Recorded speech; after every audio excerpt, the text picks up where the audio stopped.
With the 2023 politics and the attacks on Akwa Ibom royal fathers and traditional institutions. There's been this insinuation that traditional fathers in Akwa Ibom are not as apolitical as they're supposed to be, and some persons have said that they are more political than they are royal fathers. They are more concerned about political activities and not concerned about some of their statutory duties as royal fathers. You are Otuekong by title, and you're familiar with traditional fathers. Your reaction to this particular insinuation? Well, I think it's a sad commentary. I have followed the politics of Akwa Ibom State since 1999. I can say that the way the youth who are mostly on social media have chosen to derode and destroyed our revered traditional institution is worrisome. I think recently I saw a post online where a particular young guy, came up with a write-up where he, trying to insinuate that royal fathers have been compromised. They have been given by government, they've been given jeeps, they've been given monies and all that stuff, that they are more of a pro to the system, and put up the pictures of our revered traditional institutions, revered royal fathers in the post on social media, and the thing has been trending. My attention was drawn to it. I believe this particular post maybe may have caused some reactions. We cannot continue like this. How did we get to the point where our youth will choose to pull down our traditional institution? I have been on social media for as long as you can think of. I have never seen where a royal father in other states, in the north, in the east, in the west, across Nigeria, have been pulled down than the way we are doing in Akwa Ibom. And it saddens my heart that we choose to do this as a yearly rituals, and we just do it with abandon. It's a normal thing. It's like that become like a norm. And when you look at most of these royal fathers, you can see that most of them have made it before they even became royal fathers. Some of them, because of the call for community service, the call for their contributions for the society, they choose to come back home to become royal fathers. And most of them have made it. I speak because I relate more and most of the times with them. And I know the ones who have made it before they became royal fathers. And when this kind of things is encouraged or is done by youth and nobody talk against it or speak against it, it becomes so worrisome. You can see a youth coming down to run down a revered traditional ruler such as like the Akwa Ibom, and nothing is said about it. Everybody go home and believing the report is true, believing the report is not true, and nobody talked about it. For instance, the emir, the former emir of Kano, he was a central bank governor. At the level he was, retired. Went back to his council, to his village, his hometown, and was made a royal father, and was made the emir. And you cannot say that such person, lacks resources, lacks money. So I think the way we choose to destroy our traditional institution is worrisome. The Akwa Ibom, for instance, has been somebody who has made it in life before he became the Akwa Ibom. The highest height in life. He has made it. He's been in business. He has his business, companies, working with banks, with and the rest.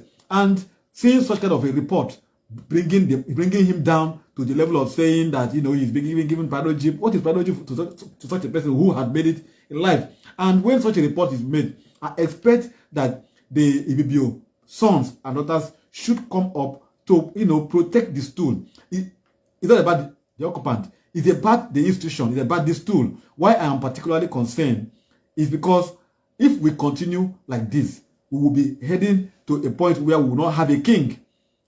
Again, we don't have a king. Everybody will just be kings in their own right, and which is what seem to be playing out. That a royal father, was in a political meeting. He was invited to a political meeting by the governor, and he attended. Of course, he couldn't have turned down. If today Wike invite the royal fathers to a political meeting, and they went in there, and they go in there, and they see that the meeting was a political meeting, would they walk out of Wike? They will not. Because I have said it over time, that royal fathers are part and parcel of government of the day. That is why they have council of traditional rulers, in the state, in the country as well, that midwife with activities of government, and they have a ministry that work with them. But Otwekong, as much as I outrightly condemn such an act, one is tempted to also ask, have our royal fathers been truly apolitical? There have been certain events that has made a lot of people think that our royal fathers may have been compromised. May have. I'm using the word may have. For example, one of such events you're aware of, the impasse in the PDP that led to some of their key members defecting. There were also issues in the APC. Some persons have said, if you can make a move to settle the problems in the PDP, you should also do same for APC. Because the APC had problems. There was factional issues, leadership issues, and it was before the public. And people expected that our royal fathers, with the respect that they command, would have summoned the actors and tried to settle the matter. Such an incident may have, I'm using the word may again, may have made some persons think that our royal fathers may not be as apolitical as they should be. Like, as a major player in the traditional institution, especially the traditional institution, I can tell you for sure that even the politicians who are from the BBO stock and other stock do not regard the traditional institution. I give you, for instance, in 2011, before the election proper started, the royal fathers tried to midwife, because we saw the tension that was building up. We saw the insecurity that was building up in the state. And then we tried to midwife, calling all the aspirants to a meeting. But most of them, dishonored the invitation, refused to turn up. Of course, few turned up. And such a meeting where few turned up, the other ones, ignore the invitations. Such meeting will not come up with anything tangible. In 2015, I speak as someone who I personally signed the invite that went out to all the global aspirants in the state from the Council of the Royal Fathers, to inviting them to a meeting where they are supposed to come and sit down, and then the Royal Fathers will advise them, will acknowledge them that this campaign you are going, don't use hate speech, don't hit all the politics. It's not a do or die affair. It's a 4-year tenure. After 4 years, somebody else can play by the rules, and that is which is the role of the Royal Fathers. I personally signed as the admin secretary of the Royal Fathers. I signed it out, and I personally issued 2015. Okay. I personally signed it and issued it, and I saved it on all those who contested for the governorship aspirant seat in the state, in all the parties. But regrettably, only three, whose name I will not mention here, honored that invite and came to that meeting. Now, when you have such an incident, what would you expect the Royal Fathers to do? Now, in 2019, a similar thing played out.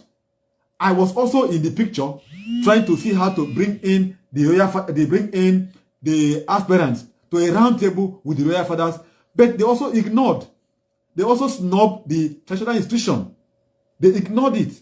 Now, in 2023, moves were made, which I don't want to say on air, by the traditional institution, inviting the aspirants before they bought their party forms. Those who have shown interest to contest for the governorship seat were all invited.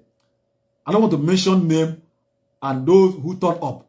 So when things like this play out, what do you want the Royal Fathers to do? Do you want them to start going to their houses to drag them to come and sit down and be advised? That's one. Now, the issue you raised... You were not also there when it was raised that some of these royal fathers allowed only persons from a political party to consult them. That is where but they did not allow a wide range of consultations from members of other political parties. Yeah, that is where I was coming to. Yes. When you say members of other political parties have crisis, the royal fathers, have not intervened. And when one other party, perhaps party in government, have crisis, the royal fathers will intervene. If you look at, like you mentioned, what led to the process that led to the selection of the PDP candidate, for instance, the royal fathers were invited. Have you ever seen other parties inviting the royal fathers for their, in their major issue? Of course, even though people hold them in contempt and opinion and say they shouldn't be there, but if you need peace to prevail and you are inviting a reverend father to a meeting, is he coming in as a politician or is coming in to come and pray for peace to reign in the meeting? That would also prompt me to ask you a question. Please go ahead. A question of morality. You were invited for a meeting as a royal father. You got there, you honored that invitation. You eventually found out that it was a political arrangement. As a royal father, you're regarded, you're revered, you're respected. You can beg to take your leave, Otwekom. Okay, and not be a part of such a meeting, so that you are not perceived as political. You see, I like this conversation because it's going to help to also deepen the politics. When the person of the governor, for instance, invites a royal father to a meeting, and the royal father walks into the meeting and being told that the meeting is a political meeting, the governor is seated, and you expect the royal father to take a leave. He can beg respectfully. Well, I don't see that. Take a leave by passing a note. I don't see that happening. Yes. Sorry, I don't have any history. No. I do not know. I don't see that happening. I do not know the workings of the traditional institutions. That is why I try to lay a foundation. I'm going to. Yes. This conversation is very necessary. Exactly. Because, as you have rightly said, people have already formed opinion about them, and there are posts online. One of which you said is trending, dragging the office of certain political fathers in this land, which for me I condemn. But the question of morality, your office as a royal father or as the highest title holder in the land, you are respected, revered. I've stayed in the north. The emirs do not go to see that. It is these people who go to see the emirs. You don't summon the emir to your palace. You go and see the emir. And the emir is almost like, in fact, not almost, he's the same with Akwa Ibom in terms of ranking. You do not summon him. You go see him and consult with him. Now, having honored your invitation, and we expect that our royal fathers will be apolitical all the time. They stay neutral. They may have. It is natural. You said it one time that everybody has an inclination. Everybody has a tendency to be political. But it is what you show that people now say, okay, you support this party, right? You may have sympathy for one party or the other. Now the question is, I still say again, I don't think it would have been contempt or contemptuous or insulting if you found out that that gathering is a political meeting, knowing well that word will get out there that you were in that meeting and people will already conclude that you support a political party. Would it not be wise to, through a note, respectfully beg to leave that gathering, so that people do not conclude that you are aligning with one political party? That is why I started by saying that we should understand the foundation and the background of how the traditional institution works in Nigeria. Okay. These are not independent entity or independent platforms. Oh, really? So they're not independent? That is what I told you before. I said that they have a ministry of local government affairs that provides their activities. So invariably, whichever government is in power, exactly, they are duty bound. Now, these royal fathers are not going to be like the third force. You understand me now? They are not independent. They are being given stipends, allowances, and other upkeep by government. Now they have a ministry that has a commission that works and monitor their and supervise their activities. So they are given certificate of operation, certificate to operate by the government. It's not what happened to the emir of Kano when he tried to exact some level of independence, and the government saw him as being someone who was trying to oppose government or policies, and then what happened? He was dethroned.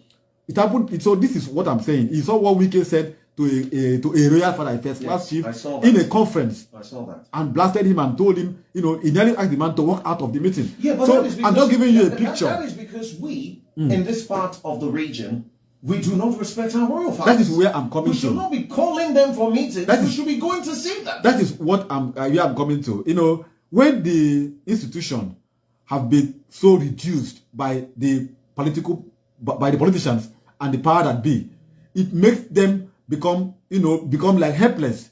If the royal fathers, assuming let's even paint a scenario that the governor invite the royal fathers to a meeting, and the meeting they go there, they say that the meeting is a political meeting that the governor is presided over, and they say they are taking a leave. The governor decides to, okay, you are working out of me, give them, slam them and then dethrone them. How many persons in this state will speak in favor of the royal fathers? The story will change that they work out on the governor. Nobody will see the other angle that the royal fathers ought to be in such a gathering. So these royal fathers also trade with caution. Now, even when you feature in a meeting of such caliber, what did you say? What was your contributions? What did you make as comment is what should be considered. Fine, you are there by circumstance, which you honor to be, but that you are there doesn't mean that you have taken side. Now you ask, what happened to the other parties that they have crisis and the reference do not intervene?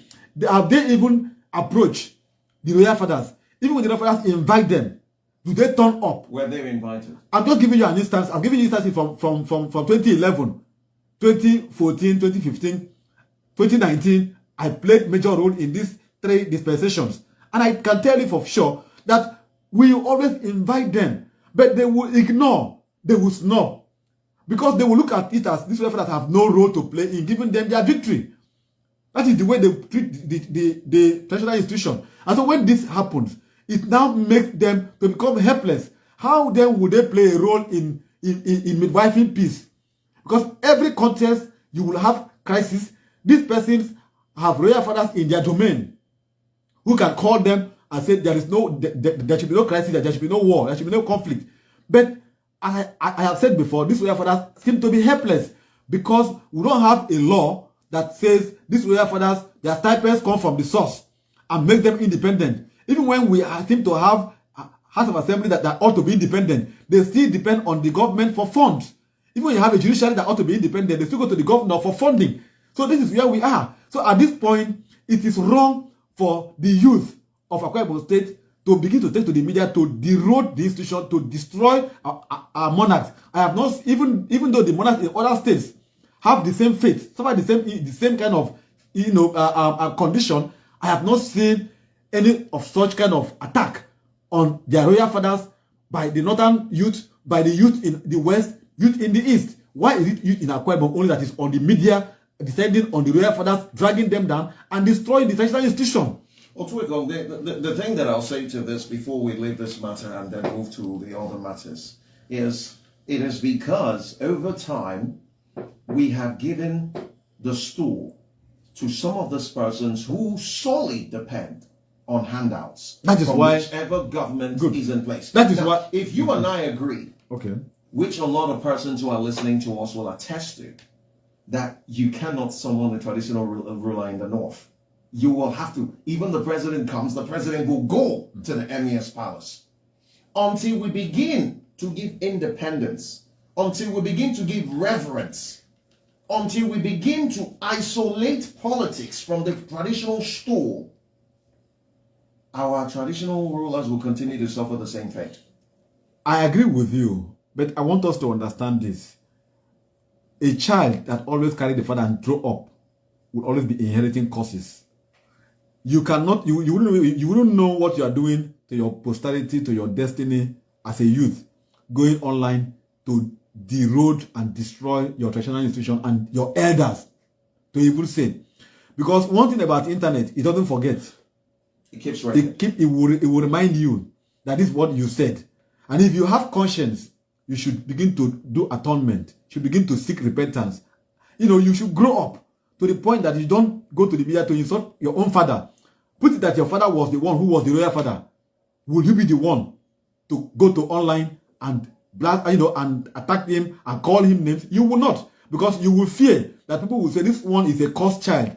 Then why do you do it to other person's father? Because you think this one is a royal father that is far from you. It should not be the case. So I am completely condemning every attack on the traditional institution, every attack on the stool of Okuwibibio, every attack on our royal fathers, because those who are doing these things are inheriting curses on themselves. I agree with you. But if you recall what happened to Sanusi Lamido Sanusi, everyone stood up for him when they saw the problem he had with Ganduje.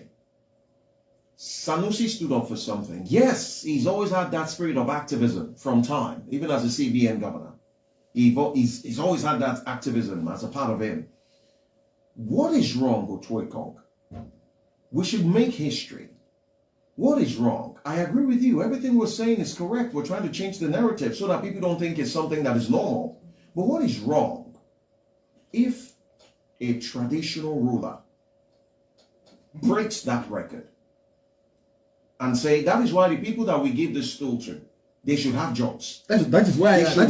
They should have a means of livelihood so that they do not depend on these handouts. Because if anyone had walked away from any political meeting that would put him, what do you call it? In the face of at loggerheads with the people, so that people begin to assume or conclude that he or she, well, mostly he, is political. Walk away if you're deposed. Just like Sanusi, everybody will come out. And that will change the That will situation. be history. No. Let us begin to set precedents. You see, Walk away, Otuekong. yes, we have not gotten in Akwa Ibom. Let me speak as somebody who have been in the institution for as long as 3 decades, over 3 decades now. We've not gotten to that point where you will have a royal father, challenge the authority. We had it before. And how far did it go? It didn't take us anywhere. We are trying to preach unity, preach peace in a Igbo land and in Akwa Ibom. If you have a royal father come up to challenge the government, even you will condemn it. Because the governor, you will say, hold the mandate of the people. Yeah, but you forget that the royal father, what the royal father is asking. Nobody will want to hear the side, because they are like the judges. They don't speak out. They are like you won't see them being media friendly all the time. Sometimes you don't even see them. So the media, the government, the politicians will have the media at their corner to give them money to speak and coin the news the way they want it. But you can hardly see the royal fathers come out to defend themselves, because they are like judges that hardly speak out. They speak out through the temple. The Sultan of Sokoto, you and I know, has been vocal. He has been vocal. You know why? He has challenged, he has reprimanded even Mr. President on the issue of insecurity. Even the Oni of Ife, I think Alafi of Oyo also was of that caliber. There are persons, even the Oba of Benin. Yes. There are some monarchs, that will make such statements and nobody will take it. That it's an affront. Yes, that will come up to confront the government, confront the system, the status quo, and the people will rather run the monarch. But I tell you, something happens in Akwa Ibom, nobody will defend you. Are you serious? I said in Akwa Ibom state today, if a monarch challenges a governor or the governor of the state, the story will be that why would the governor be the one to challenge the governor? Why would the monarch dare challenge? Nobody would dare defend you. We've had a monarch killed on the stool. We've had a monarch kidnapped in this state. I don't want to mention of course, if you trace the history, in 2011, a monarch was killed in the stool. In 2014, thereabout, a monarch was kidnapped. I don't want to call of course, you should know go and Google, you will see it.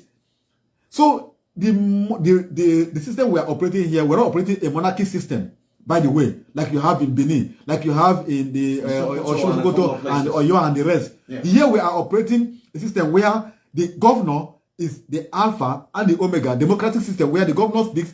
People seem to believe more what the governor will say because the governor will have the resources to sustain, to give out. And the people and both the institutions, the real fathers, depend on the resources that comes from the government. But I doubt if the Oba of Benin, if the Emir of Sokoto, if the Alafi of Oyo, if even the Olu of Warri depend on the resources of the state government, I doubt.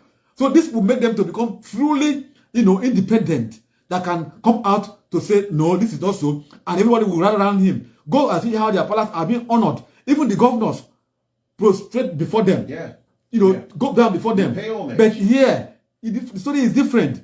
Why? Because of the way the political class, the way we have also taken this tool to be that cheap, that reduced. And so even when you make someone who is wealthy, who is a flasher on his business life, becoming a royal father, he is being seen as a second fiddle to the governor, a second fiddle to even a council chairman, to a point that the council chairman cannot even, honor your invite.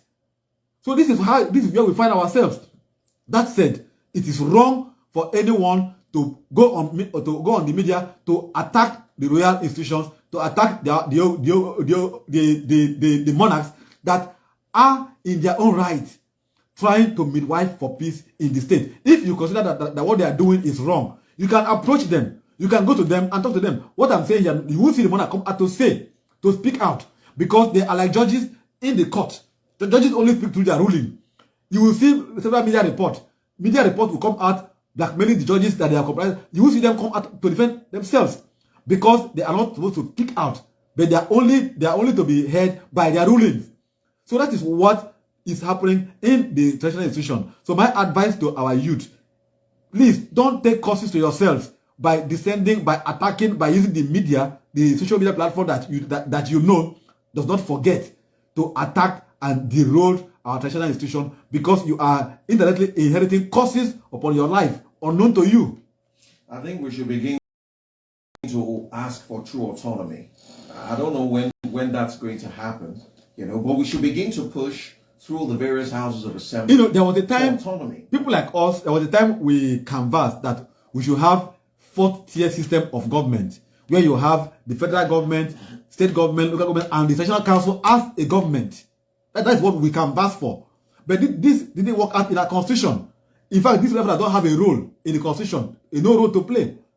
You will see them being mentioned, but you will see the state government, the federal government, and their roles and their duties, what they do. So here, what the government in the state allocate to you as a duty by way of enactment, by way of their law, is what you operate on. You are operating within the confines of the law given to you by the state government. But if the constitution gives you a role as a royal father, tells you this is what you should do, if you do it and somebody dethrones you, that person will be answerable to the constitution of the country.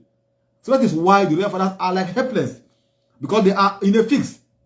Even we've had royal fathers who were journalists becoming a royal father.